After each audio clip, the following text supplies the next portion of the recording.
श्री साईं सच्चित्र अध्याय 29।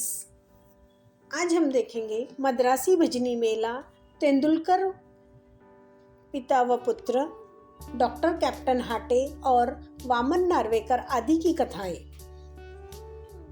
मद्रासी भजनी मेला लगभग सन 1916 में एक मद्रासी भजनी मंडली पवित्र काशी की तीर्थ यात्रा पर निकली। उस मंडली में एक पुरुष, उनकी स्त्री, पुत्री और साली थी। अभाग्यवश उनके नाम यहाँ नहीं दिए जा रहे हैं। मार्ग में कहीं उनको सुनने में आया कि अहमदनगर के कोपरगांव तालुका के शिरडी ग्राम में श्री साईं बाबा नाम के एक महान संत रहते हैं, जो बहुत दयालु और पहुँचे हुए हैं। वे उदार हृदय और अहेतुक कृपा सिंधु है। वे प्रतिदिन अपने भक्तों को रुपया बांटा करते हैं। यदि कोई कलाकार वहां जाकर अपनी कला का प्रदर्शन करता है तो उसे भी पुरस्कार मिलता है। प्रतिदिन दक्षिणा में बाबा के पास बहुत रुपया इकट्ठे हो जाया करते थे। इन रुपयों में से वे नित्य 1 रुपया भक्त कोंडाजी की 3 वर्षीय कन्या अम्नी को, किसी को 2 रुपए से 5 रुपए तक, 6 रुपए अम्नी की माँ जमली को और 10 से 20 रुपए तक और कभी कभी 50 रुपए भी अपनी इच्छा अनुसार अन्य भक्तों को भी दिया करते थे। यह सुनकर मंडली शिरडी आकर रुकी। मंडली बहुत सुंदर भजन और गायन किया करती थी, परंतु उनका भीतरी ध्येय तो द्रव्योपार्जन ही था। मंडली में 3 व्यक्ति तो बड़े ही लालची थे। केवल प्रधान स्त्री का ही स्वभाव इन लोगों से सर्वथा भिन्न था। उसके हृदय में बाबा के प्रति श्रद्धा तथा आदर था। एक बार जब दोपहर की आरती हो रही थी, तभी उस स्त्री की भक्ति और विश्वास देखकर बाबा प्रसन्न हो गए।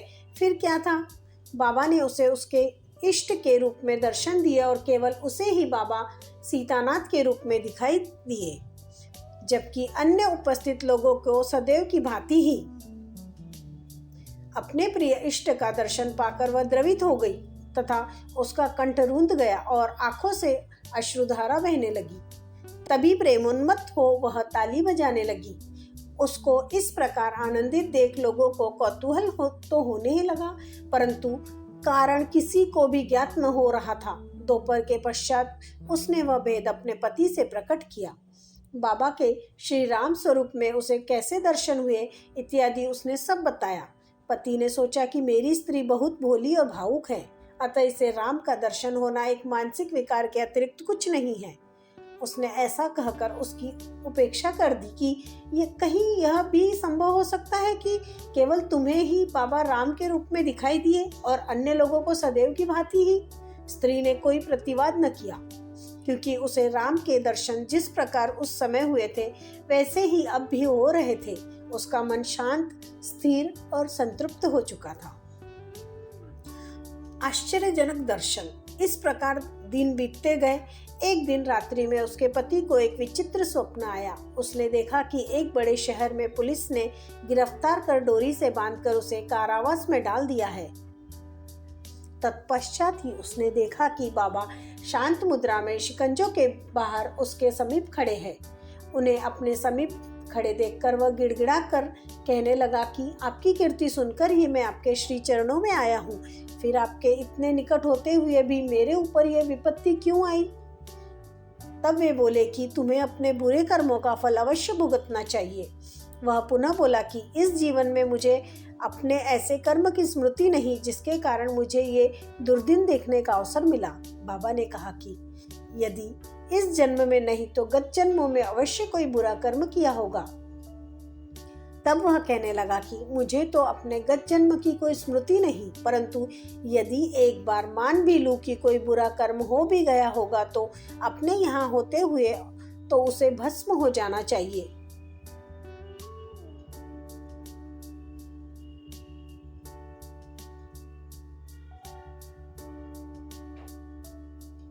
जिस प्रकार सूखी घास अग्नि द्वारा शीघ्र भस्म हो जाती है। बाबा ने पूछा, क्या तुम्हारा सचमुच ऐसा दृढ़ विश्वास है? उसने कहा, हाँ। बाबा ने उससे अपनी आंखें बंद करने को कहा और जब उसने आंखें बंद की, उसे किसी भारी वस्तु के गिरने की आहट सुनाई दी। आंखें खोलने पर उसने अपने को कारावास से मुक्त पाया। पुलिस वाला नीचे गिरा पड़ा है तथा उसके शरीर से रक्त प्रवाहित हो रहा है, यह देखकर अत्यंत भयभीत दृष्टि से बाबा की ओर देखने लगा। तब बाबा बोले कि बच्चू, अब तुम्हारी अच्छी तरह खबर ली जाएगी। पुलिस अधिकारी अभी आएंगे और तुम्हें गिरफ्तार कर लेंगे। तब वह गिड़गिड़ा कर कहने लगा कि आपके अतिरिक्त मेरी रक्षा और कौन कर सकता है? मुझे तो एकमात्र आपका ही सहारा है भगवान, मुझे किसी प्रकार बचा लीजिए। तब बाबा ने फिर उससे आंखें बंद करने को कहा।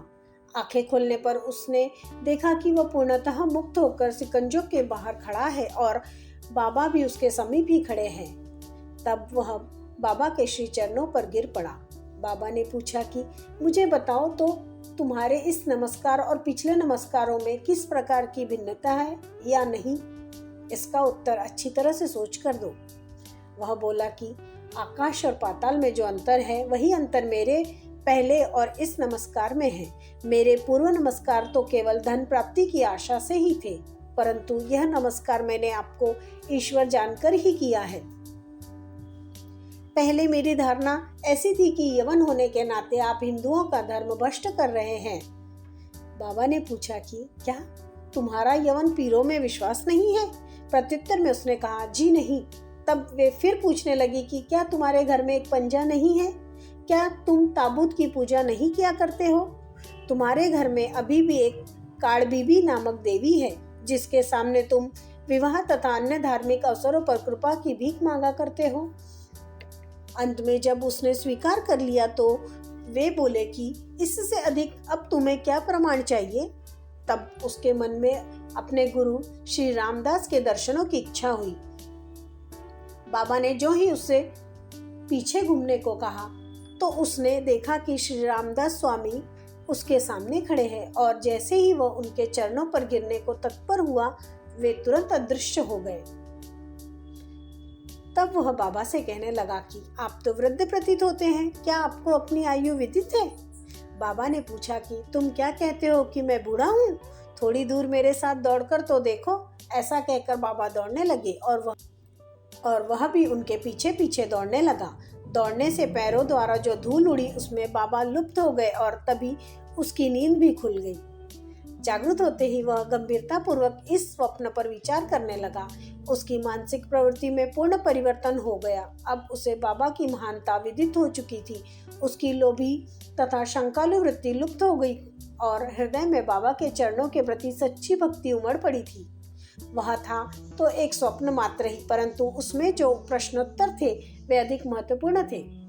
दूसरे दिन जब सब लोग मस्जिद में आरती के निमित्त एकत्रित हुए, तब बाबा ने उसे प्रसाद में लगभग 2 रुपए की मिठाई और 2 रुपए नगद अपने पास से देकर आशीर्वाद दिया। उसे कुछ दिन और रुककर उन्होंने आशीष देते हुए कहा कि अल्लाह तुम्हें बहुत देगा और अब सब अच्छा ही करेगा। बाबा से उसे अधिक द्रव्य की प्राप्ति तो न हुई, परंतु उनकी कृपा उसे अवश्य ही प्राप्त हो गई, जिससे उसका बहुत ही कल्याण हुआ। मार्ग में उनको यथेष्ट द्रव्य प्राप्त हुआ और उनकी यात्रा बहुत ही सफल रही। उन्हें यात्रा में कोई कष्ट या असुविधा न हुई और वे अपने घर सकुशल पहुंच गए। उन्हें बाबा के श्री वचनों तथा आशीर्वाद और उनकी कृपा से प्राप्त उस आनंद की सदैव स्मृति बनी रही। इस कथा से विदित होता है कि बाबा किस प्रकार अपने भक्तों के समीप पधारकर उन्हें श्रेयस्कर मार्ग पर ले आते थे और आज भी ले आते हैं। तेंदुलकर कुटुंब। बंबई के पास बांद्रा में एक तेंदुलकर कुटुंब रहता था जो बाबा का पूरा भक्त था। श्री युक्त रघुनाथराव तेंदुलकर ने मराठी भाषा में श्री साईनाथ भजनमाला नामक एक पुस्तक लिखी है, जिसमें लगभग 800 अभंग और पदों का समावेश तथा बाबा की लीलाओं का मधुर वर्णन है। यह बाबा के भक्तों के पढ़ने योग्य पुस्तक है। उनका ज्येष्ठ पुत्र बाबू डॉक्टरी परीक्षा में बैठने के लिए अनवरत अभ्यास कर रहा था। उसने कई ज्योतिषियों को अपनी जन्म कुंडली दिखाई, परंतु सभी ने बतलाया कि इस वर्ष उसके ग्रह उत्तम नहीं है, किंतु अगले वर्ष परीक्षा में बैठने से उसे अवश्य सफलता प्राप्त होगी। इससे उसे बड़ी निराशा हुई और वह अशांत हो गया। थोड़े दिनों के पश्चात उसकी माँ शिरडी गई और उसने वहां बाबा के दर्शन किए। अन्य बातों के साथ उसने अपने पुत्र की निराशा तथा अशांति की बात भी बाबा से कही। उनके पुत्र को कुछ दिनों के पश्चात ही परीक्षा में बैठना था। बाबा कहने लगे कि अपने पुत्र से कहो कि मुझ पर विश्वास रखे। सब भविष्य कथन तथा ज्योतिषियों द्वारा बनाई कुंडलियों को एक कोने में फेंक दो और अपना अभ्यासक्रम चालू रख शांत चित्त से परीक्षा में बैठे। वह अवश्य ही इस वर्ष उत्तीर्ण हो जाएगा। उससे कहना कि निराश होने की कोई बात नहीं है। माँ ने घर आकर बाबा का संदेश पुत्र को सुना दिया। उसने घोर परिश्रम किया और परीक्षा में बैठ गया। सब पर्चों के जवाब बहुत अच्छे से लिखे, परंतु फिर भी संशयग्रस्त होकर उसने सोचा कि संभव है कि उत्तीर्ण होने योग्य अंक मुझे प्राप्त न हो सके। इसलिए उसने मौखिक परीक्षा में बैठने का विचार त्याग दिया। परीक्षक तो उसके पीछे ही लगा था। उसने एक विद्यार्थी द्वारा सूचना भेजी कि उसे लिखित परीक्षा में तो उत्तीर्ण होने लायक अंक प्राप्त है, अब उसे मौखिक परीक्षा में अवश्य ही बैठना चाहिए। इस प्रकार प्रोत्साहन पाकर वह उसमें भी बैठ गया तथा दोनों परीक्षाओं में उत्तीर्ण हो गया। उस वर्ष उसकी ग्रह दशा विपरीत होते हुए भी बाबा की कृपा से उसने सफलता पाई। यहाँ केवल इतनी ही बात ध्यान देने योग्य है कि कष्ट और संशय की उत्पत्ति अंत में दृढ़ विश्वास में परिणत हो जाती है। जैसी भी हो, परीक्षा तो होती ही है, परंतु हम यदि बाबा पर दृढ़ विश्वास और श्रद्धा रखकर प्रयत्न कर रहे हैं तो हमें सफलता अवश्य ही मिलेगी। इसी बालक के पिता रघुनाथ राव बंबई की एक विदेशी व्यवसायी फर्म में नौकरी करते थे। वे बहुत वृद्ध हो चुके थे और अपना कार्य सुचारू रूप से नहीं कर सकते थे, इसलिए वे अब छुट्टी लेकर विश्राम करना चाहते थे। छुट्टी लेने पर भी उनके शारीरिक स्वास्थ्य में कोई विशेष परिवर्तन न हुआ। अब यह आवश्यक था कि सेवानिवृत्ति की पूर्वकालीन छुट्टी ली जाए। इस एक वृद्ध और विश्वास पात्र नौकर होने के नाते प्रधान मैनेजर ने उन्हें पेंशन देकर सेवानिवृत्त करने का निर्णय किया। पेंशन कितनी दी जाए, यह प्रश्न विचाराधीन था। उन्हें 150 रुपए मासिक वेतन मिला था।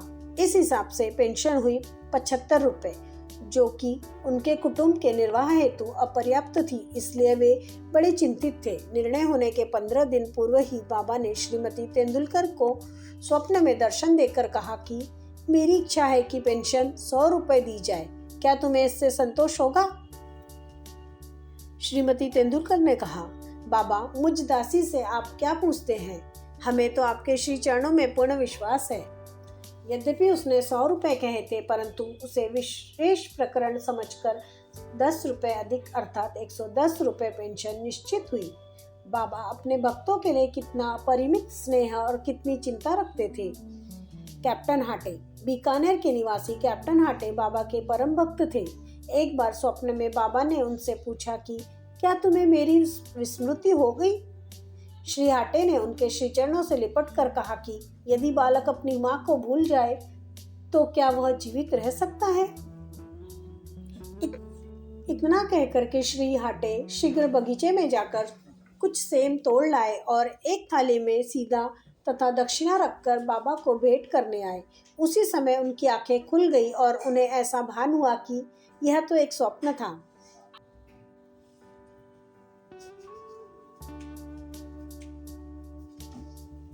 फिर वे सब वस्तुएं जो उन्होंने स्वप्न में देखी थी बाबा के पास शिरडी भेजने का निश्चय कर लिया।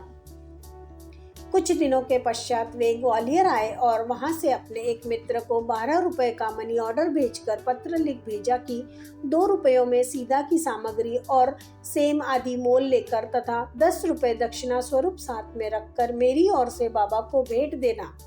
उनके मित्र ने शिरडी आकर सब वस्तुएं तो संग्रह कर ली, परंतु सेम प्राप्त करने में उन्हें अत्यंत कठिनाई हुई।